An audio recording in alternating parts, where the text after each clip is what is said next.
What are some extraordinary or captivating facts about your family's history? In that crucible of human suffering, an extraordinary conspiracy of compassion emerged. The other women in the camp, recognizing both her vulnerability and her strength, became her guardians. They worked together like a well-choreographed dance, helping her conceal her growing belly from the watchful eyes of the guards. Each passing day was a delicate ballet of deception, with lives hanging in the balance. My grandfather was born in that camp, a tiny flame of life kindled in the darkest of places. For 2 months after his birth, mother and child walked the razor's edge between survival and discovery. Then, like a miracle emerging from the ashes of war, the camp was liberated. They had survived not just against the odds, but against the very machinery of death itself. Fast forward to the 1970s, and the next generation's brush with history unfolded in communist Poland. My grandfather, now married with a family of his own, his wife and 2 daughters, my mom and aunt, found themselves living under the heavy hand of Soviet control. The government's iron grip on movement seemed absolute, but determination and ingenuity found a way. Through means that still remain somewhat mysterious, they managed to obtain fake Greek passports, golden tickets to freedom. Their escape route led them first to Greece, where they spent 2 years in a kind of limbo, before finally securing passage to America as political refugees. But it's the stories from my mom's teenage years in communist Poland that paint the most vivid picture of life behind the Iron Curtain. She and her friends turned the remnants of war into their playground, exploring World War II-era underground bunkers with the fearless curiosity of youth. One particular tale stands out, their daring adventures sneaking into nearby army barracks.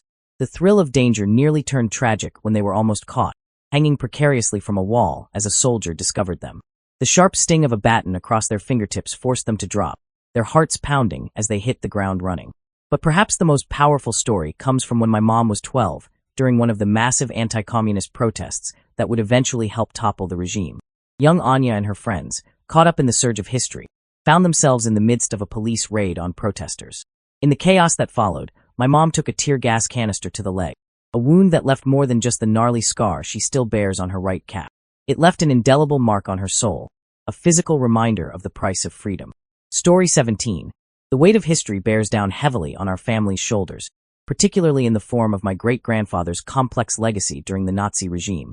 His story isn't a simple tale of good versus evil, but rather a nuanced narrative of survival, resistance, and the moral compromises one makes in the shadow of tyranny.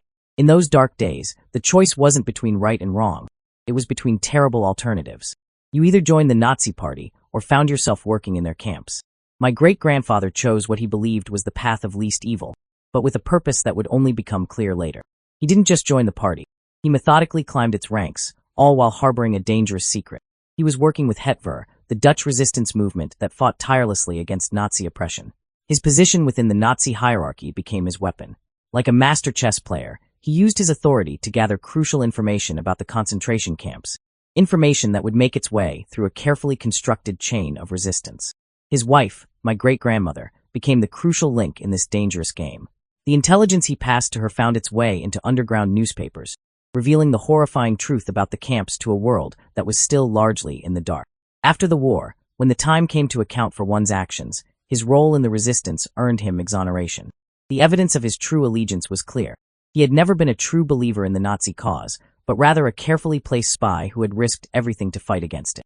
Yet the burden of having worn that uniform, of having played that role, even in the service of resistance, weighed heavily on his soul. He died young, and family lore suggests he carried to his grave the guilt of not being able to do more, of having to maintain his cover while witnessing unspeakable horrors.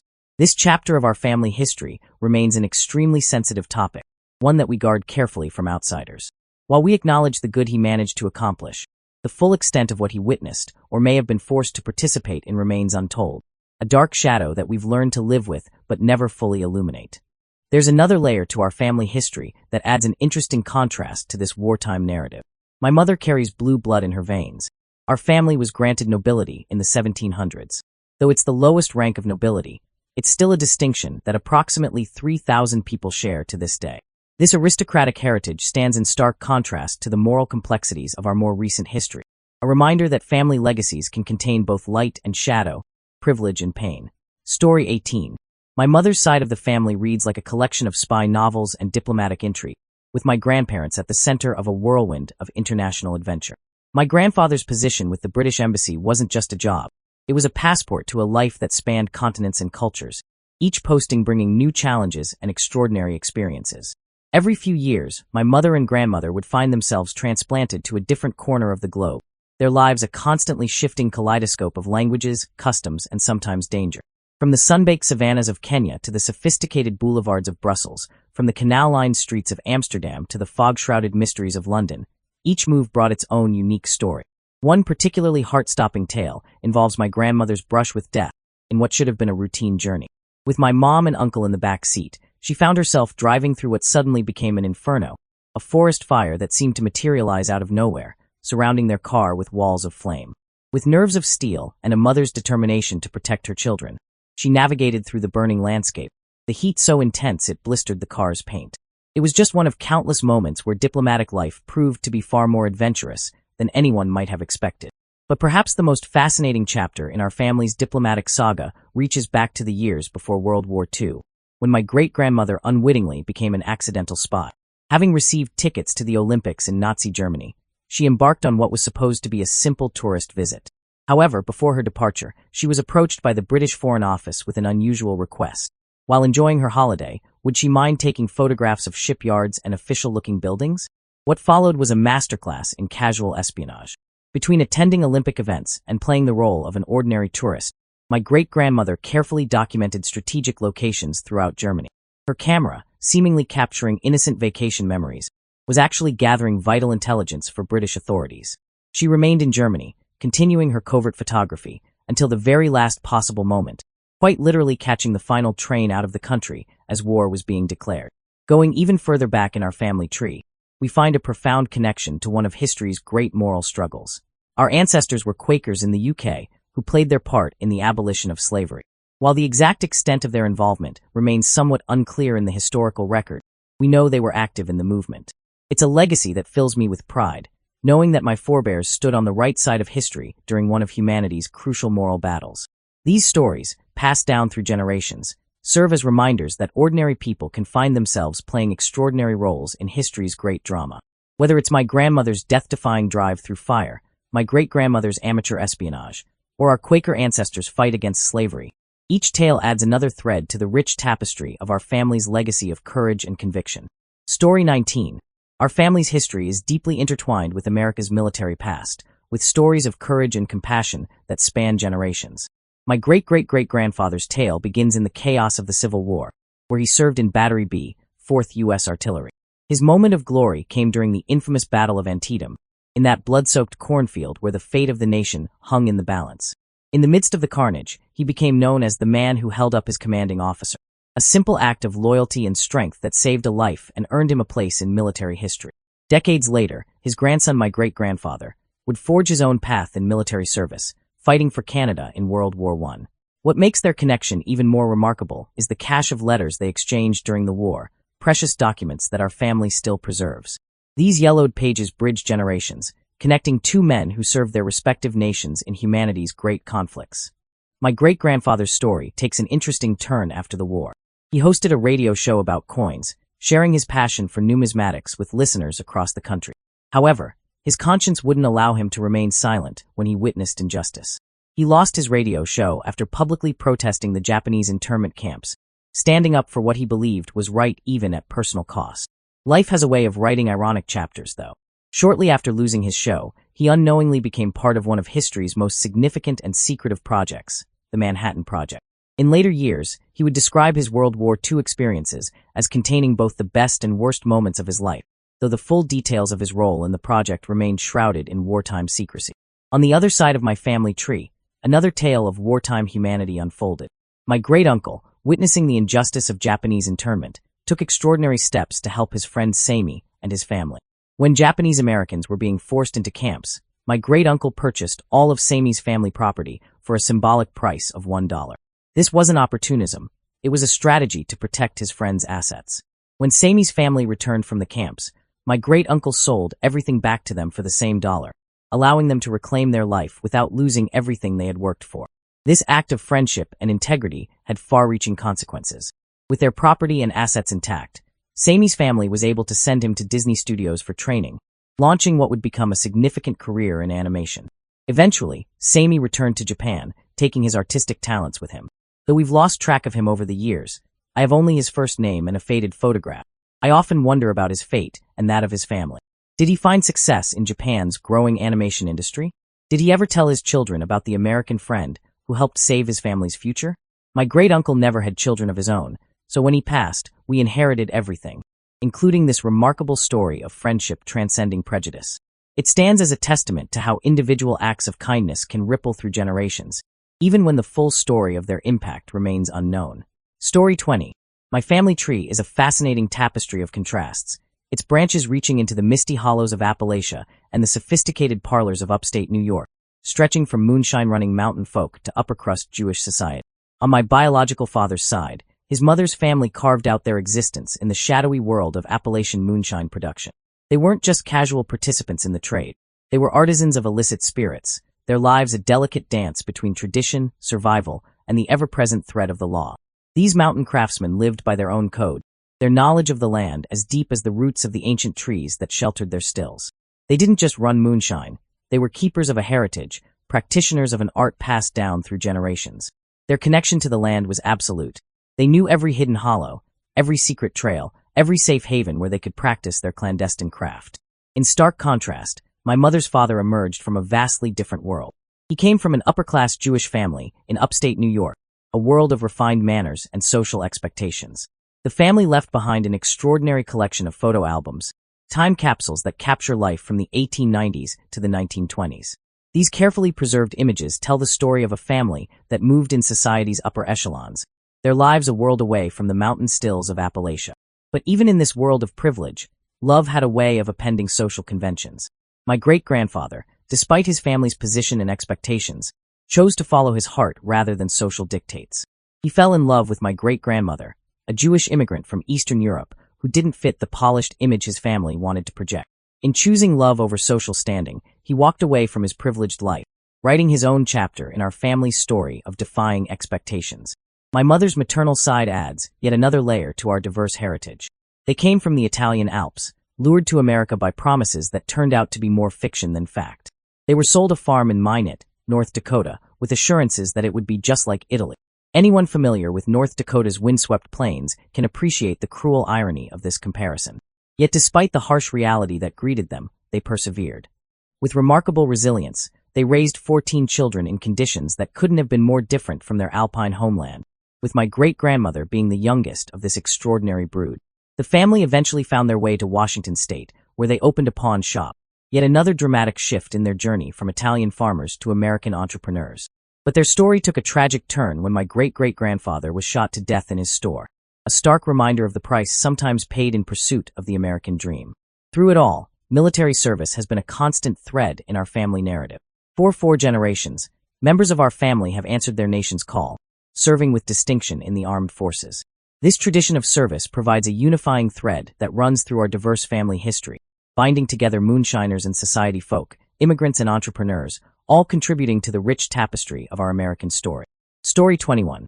Sometimes love stories write themselves in the most unexpected ways, defying conventional timelines and social expectations. My parents' whirlwind romance is one such tale, a story that proves when it comes to matters of the heart, sometimes the craziest decisions are the ones that make the most sense. Picture this. It's March 20th, 1983, and my father, a 30-year-old jeweler who had recently taken over his father's store, is going about his usual business. Into his shop walks an 18-year-old woman, my future mom, with a rather unconventional mission. She's there to look at engagement rings, but not in the usual way. She has a 1-year-old son and a rather bold plan. She intends to surprise her Air Force boyfriend, who's away on deployment, by essentially forcing his hand in marriage with a pre-purchased ring. What follows is a story that seems more like a romantic comedy than real life. Day after day, she returns to the store, each visit lasting a little longer than the last. The air between them crackles with unspoken possibility, their conversations stretching well beyond the usual customer-jeweler exchange. After 4 days of this dance, my father makes a move that would have made any romantic comedy writer proud. He calls her with a hypothetical question. "I need some advice about a girl," he tells her, his voice carefully casual. "I can't decide whether to ask her to lunch or dinner." My mom, playing along with this transparent ruse, delivers the perfect response. "Well, if you just want to be friends, go to lunch. If you want something more, take her to dinner." Without missing a beat, my father replies, "Great, so where are we going to dinner?" What happened next defies all conventional wisdom about taking things slow. 6 days after that dinner date, on April 1st, 1983, yes, April Fool's Day, though this was no joke, they got married. Just 12 days after their first meeting, they took vows that would bind their lives together. My mom never did marry her original fiancé, and that engagement ring she initially came to buy became a symbol of a very different love story. The universe seemed to approve of their impulsive decision. They went on to have 9 children together, building a family that would have seemed impossible to predict during those first few days in the jewelry store. They're still married today, their rapid-fire courtship having blossomed into a lasting love that's weathered all of life's storms. Their story serves as a reminder that sometimes the heart knows what it wants long before the head can catch up. While others might have counseled caution, might have insisted on a longer courtship or a more traditional path, my parents chose to trust their instincts. In doing so, they wrote their own rules for romance, proving that when it comes to true love, the only timeline that matters is the one your heart sets. Story 22. The intersection of scientific discovery and family dynamics can create some fascinating ethical dilemmas. My brother's work at an animal testing facility recently brought this home in a particularly striking way. Last year, he shared with us the results of a study that sent ripples through our family's relationship with everyday products. Research showed that Red Bull, that ubiquitous energy drink, was causing cancer, kidney problems, and tumors in laboratory rats. This revelation hit me particularly hard. As someone who considers herself an ardent animal lover, the type who will carefully rescue even the smallest spider rather than reach for a shoe, the reality of animal testing creates a complex moral equation. I'm the person who will go out of her way to save insects, believing every life has value, yet I understand the necessity of medical research. It's a delicate balance between scientific progress and ethical considerations, one that my brother navigates daily in his work. The ethical complexities in our family history don't stop there. My mother's past is interwoven with a different kind of moral ambiguity. One of her stepfathers maintained connections to the mob in New Jersey, operating as a small-time drug supplier.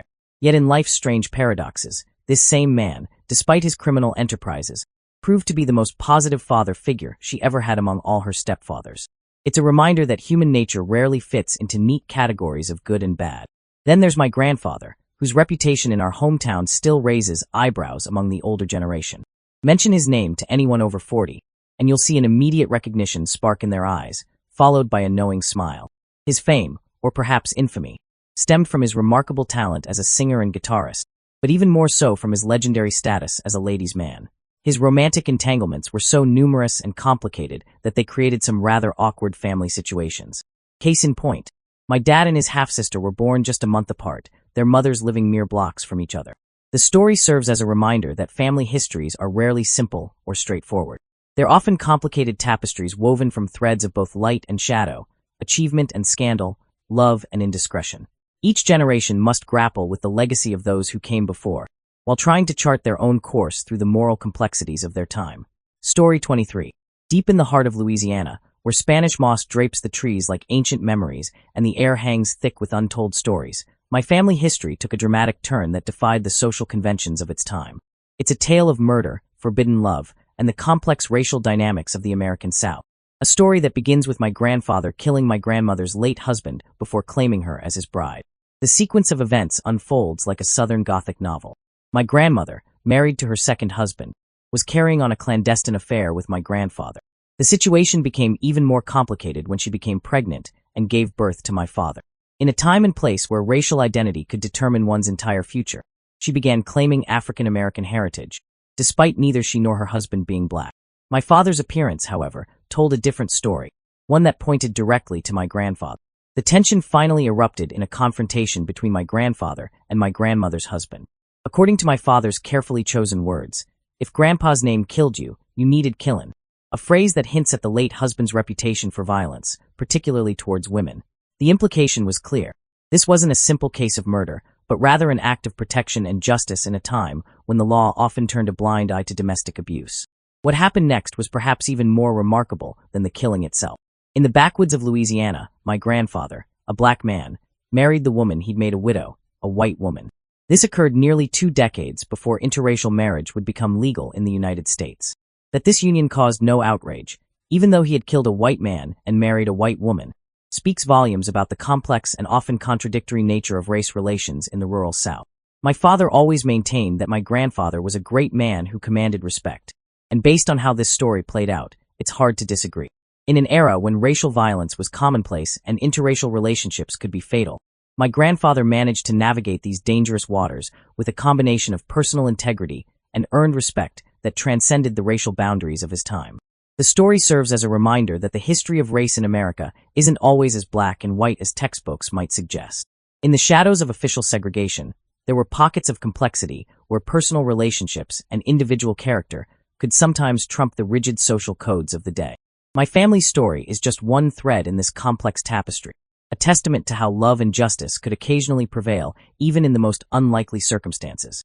Story 24. Sometimes the most profound family stories are not tales of triumph, but chronicles of survival against a backdrop of dysfunction and abandonment. Both of my parents emerged from families so broken that their very existence seems like a testament to human resilience. My father's story begins at the tender age of 4, when childhood innocence collided with harsh reality. One day, in what seemed like a simple request, he asked his mother if he could visit his father. She agreed, drove him to his father's house, and then vanished from his life like morning mist burning away in the sun. He never saw her again.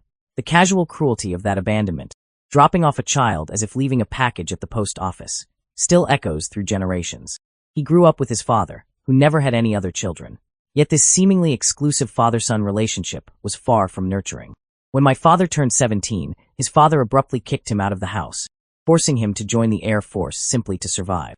To this day, he's never reconnected with his half-siblings, those phantom family members who share his blood but remain strangers. My mother's side of the family tree is equally tangled with thorns of dysfunction. Her mother was a calculating woman who treated children as commodities in a twisted economic game. Her strategy was coldly pragmatic. If the father was wealthy, she'd sue for child support while making him raise the child. If he wasn't financially valuable, she'd put the baby up for adoption, selling them off to the highest bidder. This is exactly what happened to my mom. Her father, a man of means, was forced to raise her while still paying child support to a mother who wanted nothing to do with her daughter except as a source of income.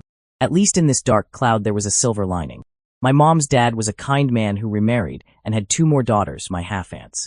These women, who never married or had children of their own, became the only real extended family I've ever known.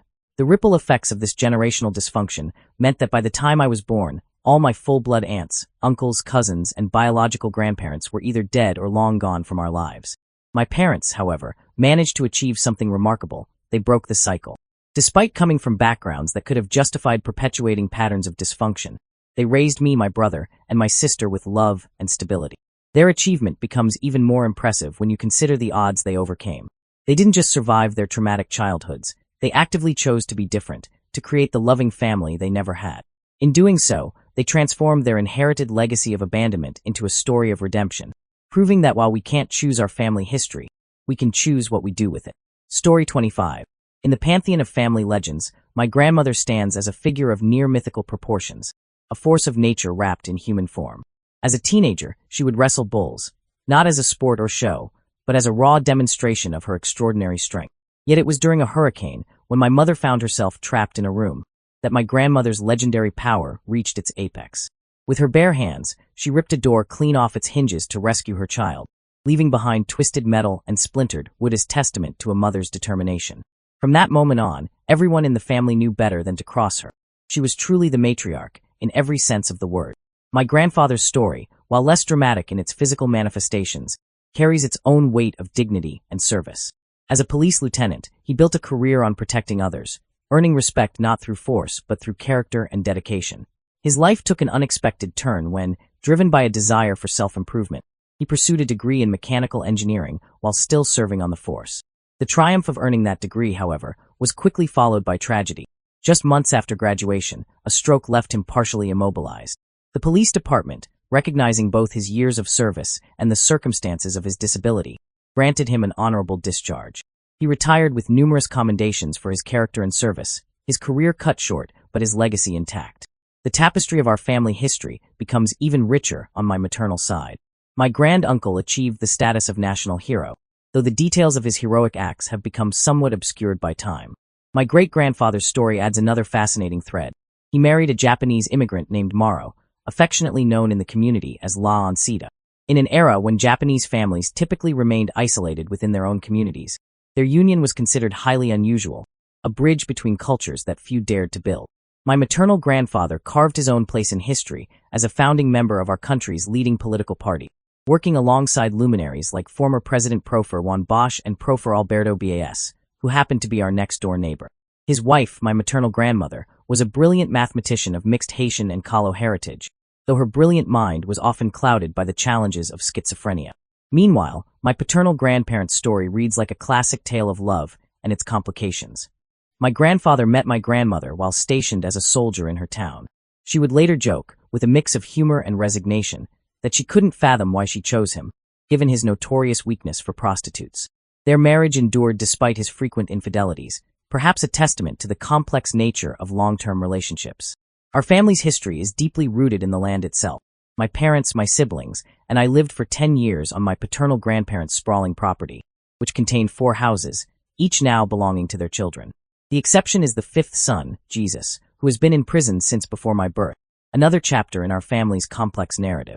Adding another layer to our rich family history, my maternal great-grandfather secretly listened to illegal transmissions from Cuba during a fascist dictatorship, secretly rooting for Fidel Castro's communist government.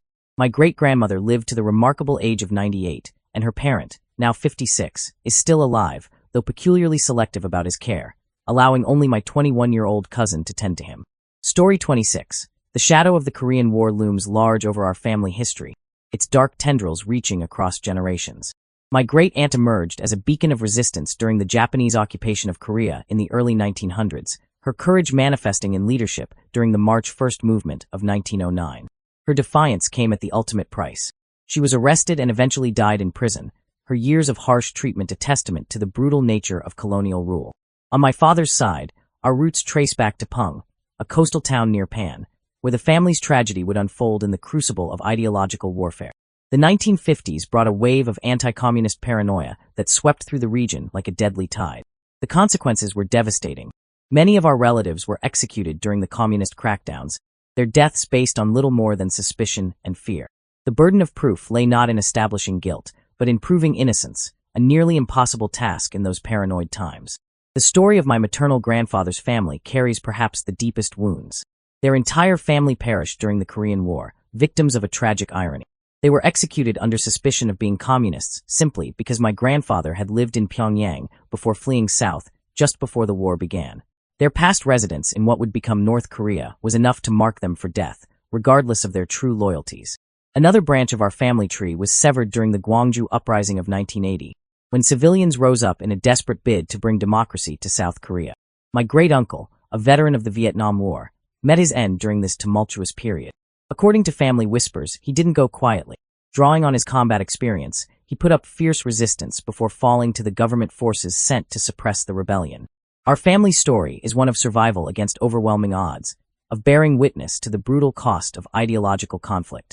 It's a reminder of how quickly neighbors can turn against neighbors, how easily fear can override humanity, and how the echoes of violence can resonate through generations. Yet it's also a testament to the resilience of the human spirit, to the courage of those who stood up for their beliefs, even in the face of certain death. These sacrifices for freedom and democracy weren't made in vain. They're part of the long struggle that helped shape modern Korea. Our family's losses are woven into the larger tapestry of a nation's journey from occupation to division to eventual democracy, each personal tragedy contributing to the collective memory of a people's fight for self-determination. / Existing code. Story 1. My wife's family is undoubtedly the most fascinating lineage I've ever encountered. Picture this. My wife is a direct descendant of the legendary Marco Polo. Her family's roots run deep into the rich soil of Italy and Sicily. On her mother's side, the name Polo echoes through generations, including her own mother. They proudly showed me their meticulously preserved family tree, stretching back centuries with remarkably few gaps. But here's where it gets truly intriguing. Her great-grandfather was essentially exiled from his small southern Italian town due to his involvement with the notorious Italian mafia. The townspeople, desperate to rid themselves of their local crime boss, actually pooled their money to ship him off to America in the early 1900s. And if you think that's the only connection to organized crime, hold on to your seat. On her mother's side, there's a fascinating Cuban connection, specifically to the powerful Cuban cigar mafia that operated in both Cuba and Florida. Her grandmother, a vision of elegance, was once crowned the Cuban cigar princess, gracing parades and town events in Ybor City, Tampa. One day, her grandmother unveiled a coffee table book about the Cuban mafia, and what we discovered inside sent chills down my spine. There, circled in fading ink, were photographs of men wielding machine guns and surrounded by stacks of cash. "There's your Uncle Diego and his wife Odalis," she casually pointed out. "Oh, and that's Ernesto, such a sweetheart." When my wife's great-grandfather passed away, his influence was so profound that they embedded a commemorative block in the sidewalk of Ybor City, proudly declaring him our patriarch. They showed me this testament to his legacy, and I stood there in awe. Story 2. The sun-drenched streets of California were my first home, but fate had other plans. At the tender age of 9, my world was suddenly uprooted when we had to flee to Las Vegas. Initially, my mother spun a tale about my father's indiscretion with a gang leader's girlfriend, claiming it had put a price on his head. But the truth, as I would later learn, was far more devastating and twisted than I could have imagined. My father, it turned out, wasn't just unfaithful. He was carrying on an affair with his own first cousin. The web of deceit grew even darker when another cousin discovered their forbidden relationship. Consumed by jealousy and rage after being rejected by the same woman, this cousin transformed from family member to potential murderer, issuing death threats that sent chills down our spines. These weren't empty words. The malice in his voice made it clear he meant every syllable. In a desperate bid to save our family, my mother, showing incredible strength and resourcefulness, rented a U-Haul under the cover of darkness. With trembling hands but unwavering determination, she packed everything she could fit, then delivered an ultimatum to my father that would change our lives forever. "You have 2 days," she declared, her voice steady despite the tears threatening to fall. "Choose between your family or that woman, but know that my children won't be part of this twisted story if you choose her."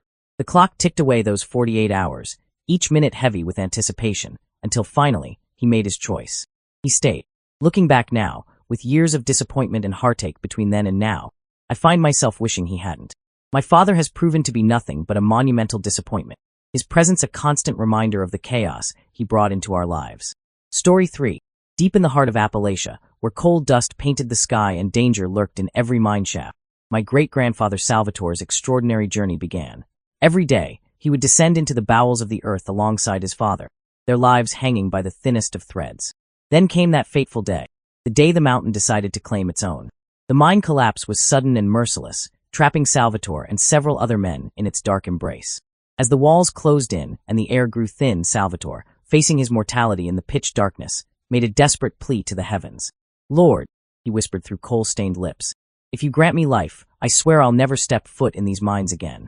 By some divine intervention or sheer luck, he emerged from that earthen tomb alive, forever changed by his brush with death. The very next morning, his father, seemingly unmoved by the previous day's near tragedy, gruffly announced, "All right, son. Glad you're safe. We're going back in tomorrow." But Salvatore, with the taste of death still fresh on his tongue, stood his ground. This act of defiance sparked a fierce confrontation that would alter the course of his destiny forever. Turning his back on everything he knew, Salvatore embarked on an odyssey that led him to New Jersey. There, fate dealt him an unexpected hand. He found work in a bordello, not as a patron, but as a translator bridging the gap between the Italian mafia owners and their clientele. Life seemed to be finding its rhythm until the mob boss's daughter cast her eye upon him. As her infatuation grew, so did the family's pressure for marriage. Salvatore, recognizing the dangerous web being woven around him, made a daring midnight escape through a window, leaving behind the glittering promises of a life he dared not claim. His path led him to Atlanta, just as the drums of World War I began to beat. Still haunted by the specter of the mafia's reach, he sought refuge in the Navy, trading one form of danger for another. The Navy, impressed by his spirit, trained him as a bugle boy and assigned him to a ship. However, fate had one more twist in store. Just as the ship prepared to sail, the captain discovered Salvatore's 2 secrets. He wasn't of legal age, nor was he a U.S. citizen. What happened next reads like a scene from a novel. The captain, unwilling to delay his departure, marched Salvatore before a judge. In a moment of creative justice, the captain procured a bottle of Jack Daniels and slipped the number 17 into Salvatore's shoe. When the judge asked, "Are you over 17?" Salvatore, standing tall with the number beneath his feet, truthfully answered yes. With that clever deception, he became a citizen, and his path was cleared to serve his adopted country. Salvatore went on to fight in both theaters of the war, his bugle calls carrying across battlefields where the fate of nations hung in the balance. He survived the great conflict and returned to build a life filled with adventure and purpose. His story a testament to the power of determination and the strange twists that fate can take. Story 4. In the tumultuous years of the German Depression, a tale of extraordinary resilience unfolded through my great-grandmother's life.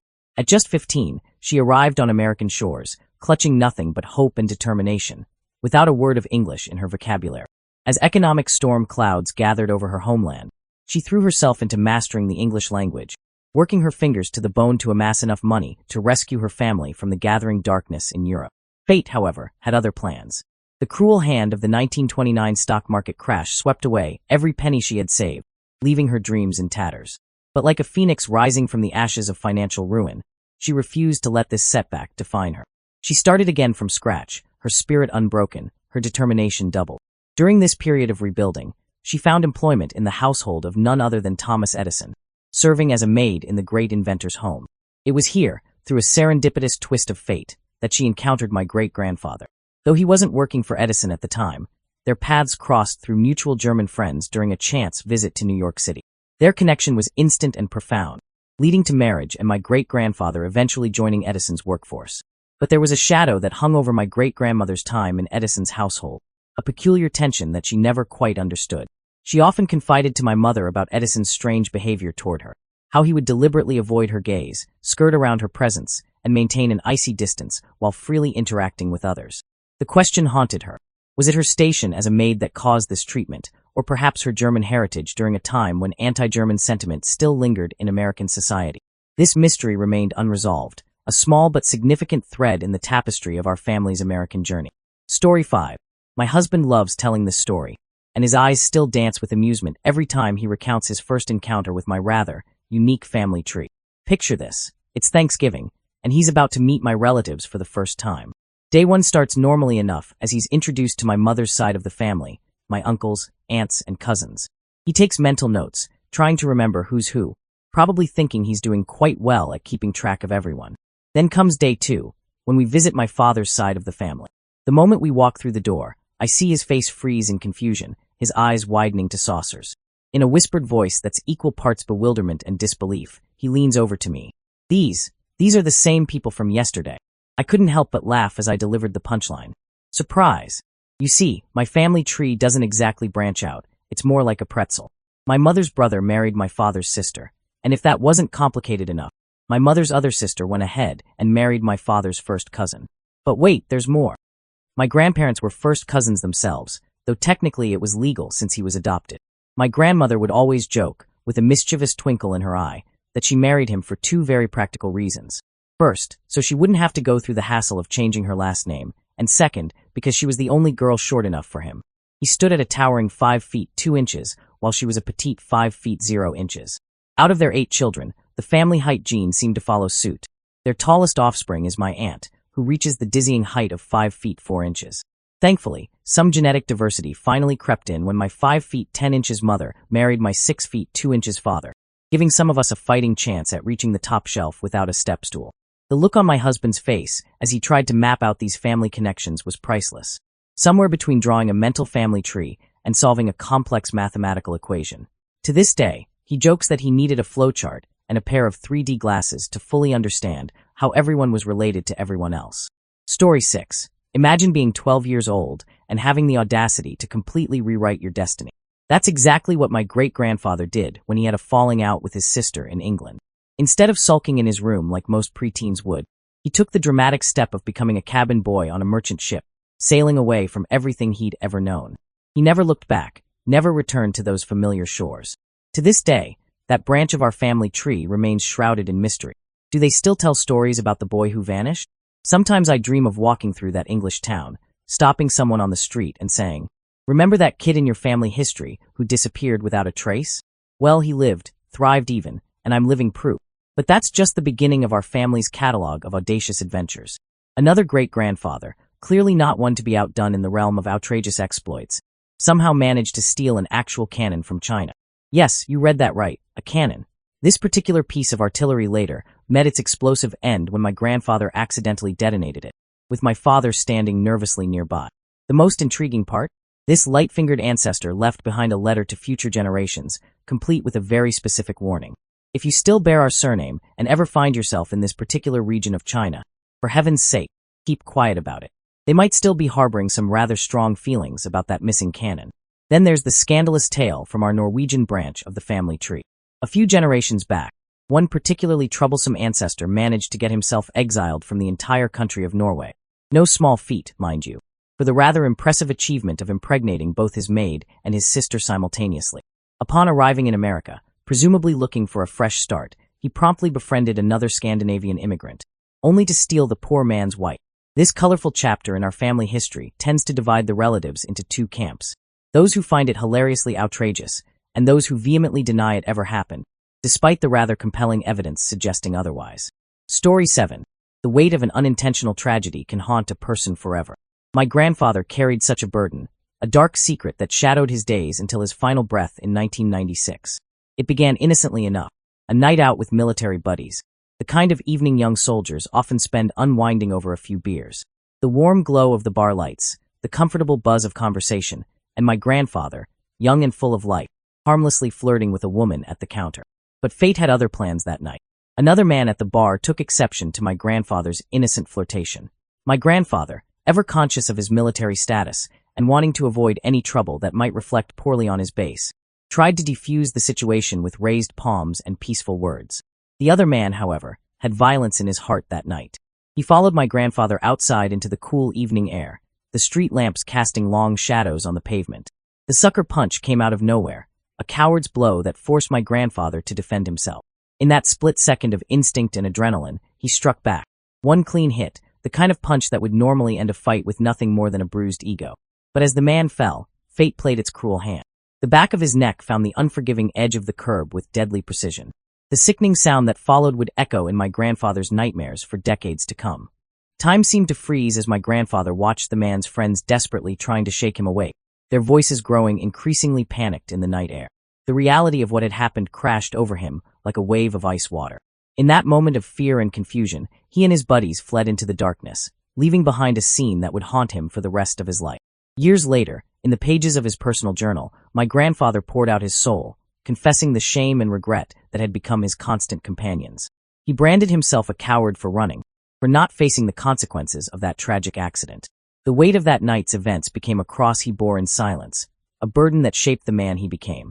Even as he lay dying in 1996, the memory of that fateful night lingered, a shadow that never fully lifted from his conscience. Story 8. The bitter winds of war have a way of tearing families apart, but few stories capture the raw brutality of survival quite like my grandmother's escape from what is now North Korea. The tale begins in a small town where peace once reigned, before the shadows of conflict descended like a suffocating shroud. Her world shattered the day North Korean forces publicly executed her grandfather. His crime? Being the spiritual leader of their community, a beacon of hope they were determined to extinguish. In the chaos that followed, my grandmother and her sisters joined the desperate exodus southward, their hearts heavy with loss but their spirits burning with determination to survive. Their journey came to an abrupt halt near what would later become the DMZ, as the thunderous sounds of warfare erupted around them. For over a week, they huddled in the damp darkness of a wine cellar, their breaths held tight as the boots of soldiers marched ominously overhead. The cellar became their sanctuary, a fragile shield between life and death. Then came that fateful day when Korean voices called down to them, announcing the war's end and promising safety. Hope, that treacherous emotion, rose in their hearts as the group began to emerge from their hiding place. But what awaited them above was not salvation, it was slaughter. One by one, as each person stepped into the sunlight, the sharp whisper of blades met flesh, and heads rolled. My grandmother, by some divine intervention or cruel twist of fate, was among the youngest and had been told to wait until last. She watched in horror as her friends and family members were systematically executed, their bodies crumpling like discarded dolls on the blood-soaked earth. The soldiers, satisfied with their gruesome work, never thought to check if anyone remained below. In the deafening silence that followed, my grandmother, trembling but alive, had to find the courage to climb past the bodies of those she loved, their vacant eyes a testament to the war's senseless brutality. With nothing but the clothes on her back and the weight of unspeakable trauma in her heart, she continued her solitary journey south. Fate, perhaps attempting to balance its cruel ledger, led her to meet my grandfather, an American soldier who would become her husband and her bridge to a new life. But the price of survival was steep. The memories of that wine cellar, the sounds of death above, and the terrible climb through the aftermath would never truly leave her. All my grandparents carry similarly harrowing tales of survival against impossible odds. By any reasonable calculation, none of them should have lived past 30. The fact that I exist at all is a testament to their extraordinary resilience, a miracle born from the ashes of war and the unquenchable human spirit's will to live. Story 9. For at least 3 generations, the women in my family have been touched by an inexplicable phenomenon, a series of eerily similar childhood incidents that defy rational explanation. The pattern is too precise, too specific to dismiss as mere coincidence, yet the truth behind it remains tantalizingly out of reach, shrouded in the mists of time. My earliest memory is etched in crystal clarity, though it sounds like something from a fevered dream. I was a curious child, playing in a closet one day, surrounded by wire hangers that caught the light in hypnotic patterns. A strange thought crossed my young mind. What would happen if I pressed one of these hangers against my eye? With the fearless curiosity of childhood, I did just that. I can still vividly recall the warm trickle of blood running down my face, the crimson drops staining the carpet beneath my feet. I remember catching a glimpse of my reflection in the mirror, my small face streaked with red, before consciousness began to fade. What happened next exists in that strange space between reality and dreams. A man appeared, his face and voice now lost to memory, but I remember his presence, the gentle touch of his hands on my face. When I awoke, it was as if nothing had happened. No blood, no wound, not even a scar remained to prove my memory true. My father dismissed it as the product of an overactive imagination, but my mother's reaction told a different story. Her face had gone pale as I recounted the incident, for she had lived through her own version of this mysterious event. In her youth, while cleaning a bookshelf, she had found a shard of glass that seemed to call to her. Following an impulse she couldn't explain, she had drawn it across her eye. She, too, remembered a mysterious man appearing, speaking words of healing, leaving her eye unmarked by what should have been a devastating injury. But the story doesn't end there. My mother later revealed that her own mother, my grandmother, had experienced an almost identical incident in her childhood. The details of her eye injury remain unclear, lost to time, but the core elements remain the same. The self-inflicted wound, the mysterious healing man, the inexplicable recovery that left no trace. This generational echo raises more questions than it answers. Who is this mysterious healer? Why does this specific type of injury repeat through the generations of women in our family? Could the pattern stretch back even further than my grandmother? These questions hang in the air like smoke, refusing to dissipate, refusing to reveal their secrets. Sometimes I wonder if my own daughter, should I have one, will find herself drawn to recreate this strange ritual, continuing this inexplicable cycle that seems woven into the very fabric of our family's existence. Story 10. This is the extraordinary tale of how my great-grandmother Uma not only escaped Nazi Germany, but also managed to save a sacred treasure older than Germany itself. The story begins in Tel Aviv, where Uma's path crossed with my great-grandfather Oe in a moment that seemed orchestrated by fate itself. Oe, a recent immigrant from Germany, was in the process of building a house when he spotted Uma at the local market. With characteristic charm, he approached her under the pretense of needing a woman's perspective on kitchen tiles. This seemingly mundane encounter would spark a love story that would ultimately save both lives and history. Uma's heart was captured by both Oe and the promise of a new life in Tel Aviv, but bureaucratic obstacles loomed large. The mandatory government in Palestine had implemented strict controls on immigration, particularly regarding marriage-based cases. To prove their relationship was genuine and not merely a convenient arrangement, Uma was required to return to her village in Germany for a prescribed period. During this separation, their love flourished through a steady exchange of letters, until finally, Oe could formally invite her back as his bride. But as Uma prepared to leave Germany in 1938, history conspired to give her an even greater purpose. Her uncle, who worked for the village rabbi, approached her with desperate eyes and a sacred mission. The rise of the Nazi regime cast a dark shadow over their community, and he begged Uma to help smuggle out their synagogue's precious Torah. This wasn't just any Torah. Its handles bore inscriptions dating back to the 1500s, commemorating the original donors who had funded its creation. With courage born of love and duty, Uma devised an ingenious plan. She carefully concealed the Torah in her trunk, nestled among her wedding dress and linens. Playing the role of a protective bride obsessing over her trousseau, she managed to pass through German customs without raising suspicion. Her performance was so convincing that no one thought to question why a young bride would guard her luggage so zealously. The timing proved miraculous. Just months later, during Kristallnacht, the synagogue and everything left inside would be destroyed in the wave of violence that swept through Germany. The Torah that Uma saved became the first sacred scroll of a new congregation in Israel, its ancient words continuing to inspire and guide a community rebuilding from the ashes of persecution. 20 years later, the Torah would embark on another journey, sailing across the Atlantic with Uma, Oe, and my grandmother when they relocated to West Virginia. When my grandmother married and settled there, the Torah found its new home in her synagogue, where it remains to this day. Though its letters have faded with time, rendering it no longer kosher for regular services, it still holds a place of honor. During family bar mitzvahs and the joyous celebrations of Simchat Torah, when all the sacred scrolls are brought out for singing and dancing, This survivor of history joins the celebration, its presence a testament to the courage of one woman and the endurance of faith across generations. Story 11. Our family history is a tapestry woven with threads of both darkness and light, violence and prestige, secrets and celebrated heritage. There's a fascinating book chronicling the life of my great-great-uncle, though its title remains lost to time, that tells the tale of how he killed a man who dared to pursue his sister's hand in marriage.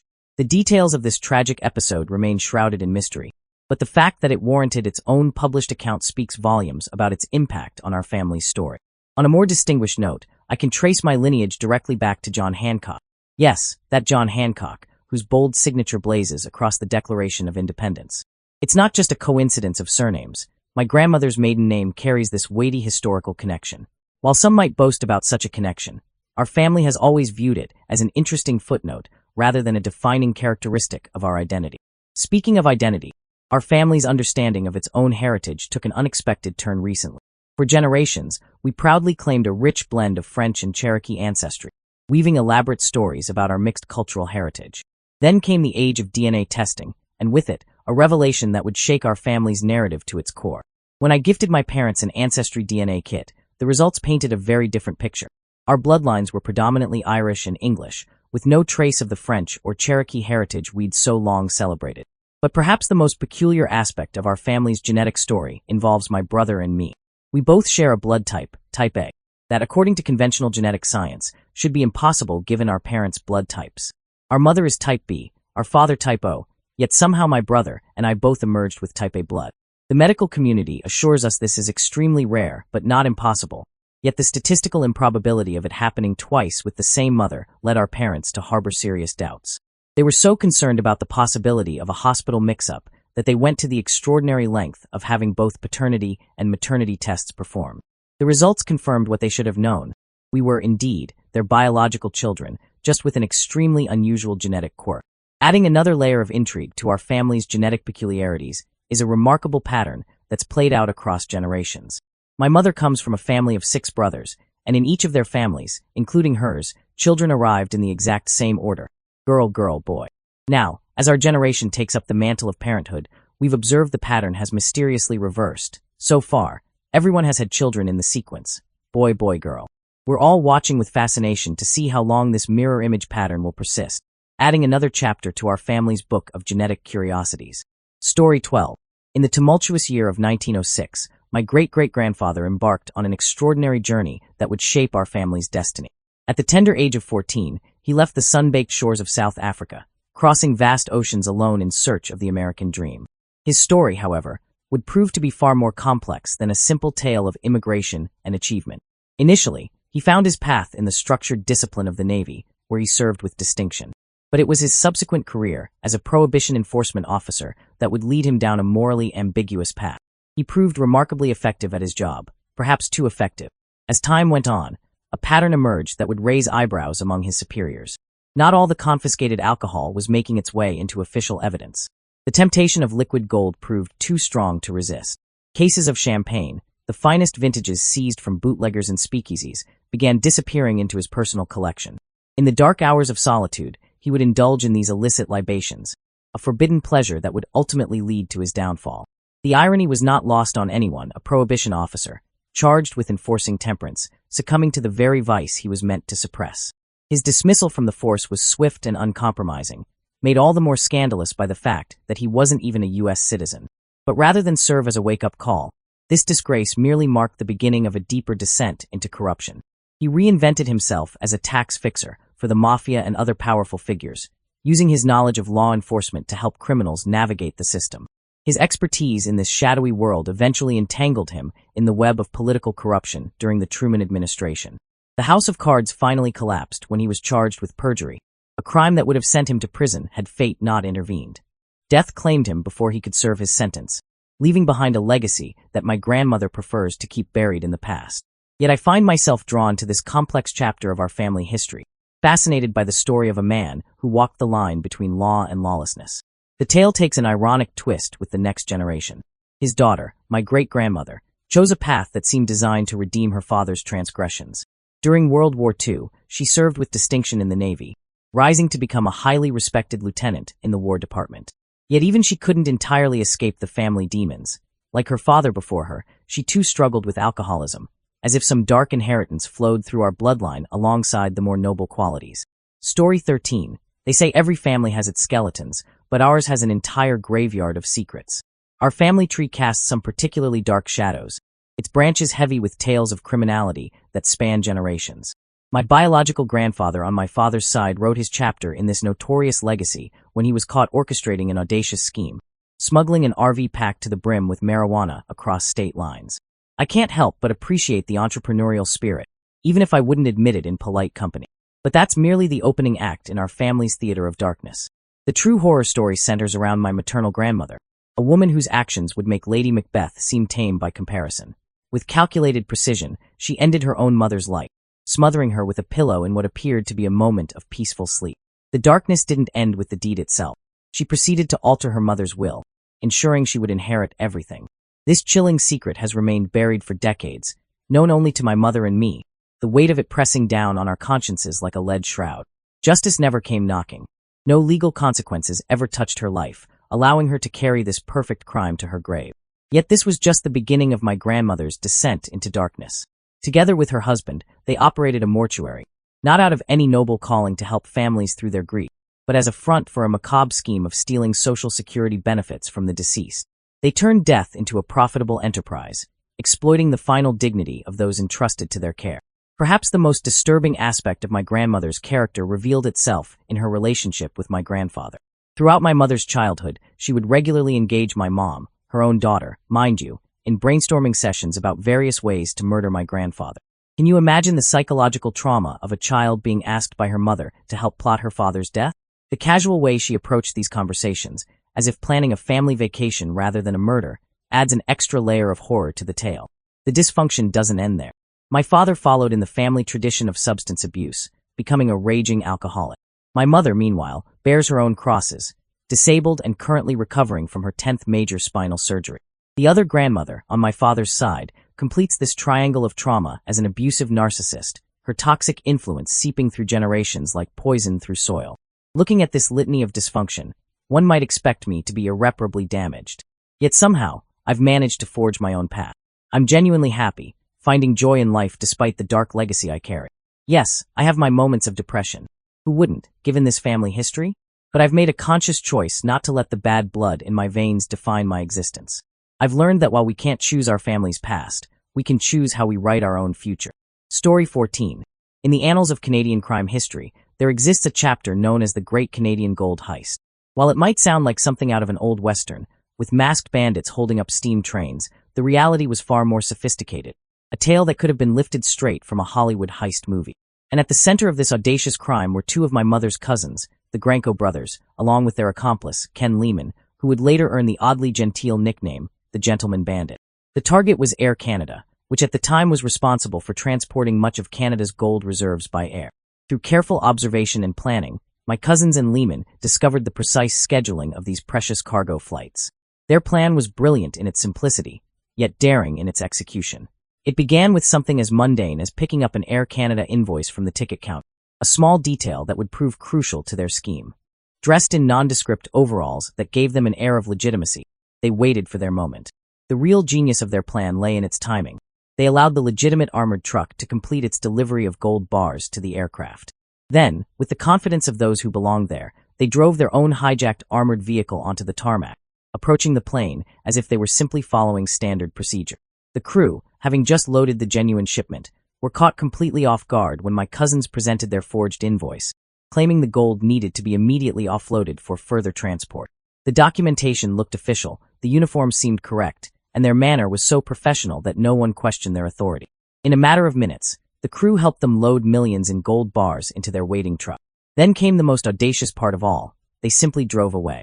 No shots fired, no threats made, just a clean getaway that left everyone wondering what had happened. It was the perfect crime, almost. While the authorities eventually caught up with all the participants, the most intriguing part of the story remains. The majority of the gold was never recovered. Its whereabouts continue to be one of Canada's most enduring mysteries. Sometimes I can't help but wonder how different things might have been if my mother had maintained closer ties with her cousins. Would family gatherings have included hushed conversations about hidden treasure? Would there have been coded messages passed down through generations? The full story of the heist can be found in Kenneth Lehman's Wikipedia page, but the ultimate fate of the gold remains a tantalizing mystery, perhaps known only to a select few who took their secrets to the grave. Story 15. Picture, if you will, my parents today, the very epitome of Midwestern propriety.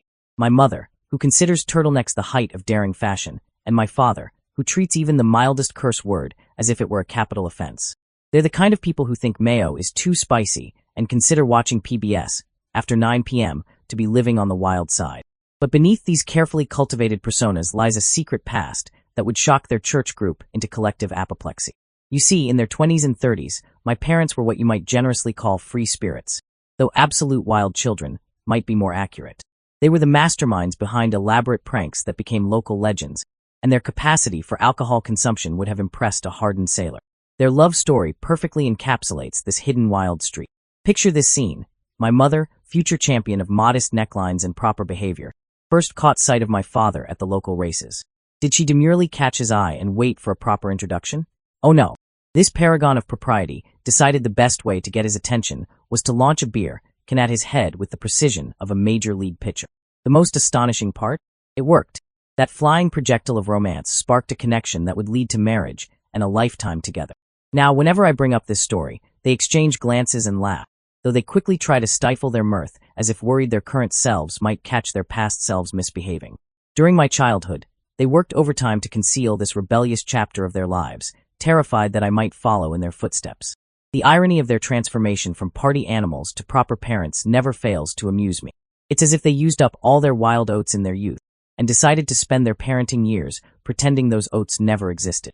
On my husband's side of the family, there's a different kind of pattern, one that defies mathematical probability. It's all about the number 4, specifically the 4th day of the month. Both he and his mom share the same birthday, which happens to fall on the 4th. But wait, there's more. His dad, brother, and sister were all born on the 4th of different months as well. The family joke was that any new additions would surely continue this streak. Then came our son, the rebel of the family, who decided to arrive on the 3rd, breaking a pattern that had persisted for 2 generations. We like to say he was showing his independent streak right from the start. Story 16. My great-grandmother, still drawing breath and sharing her remarkable tales at an age that defies time itself, embodies the very essence of human resilience. Her story begins in Poland, where at the tender age of 15, she was torn from everything familiar and thrust into the nightmare of a German labor camp. What she didn't know then, what she couldn't have known, was that she carried within her the seed of hope. She was 2 months pregnant.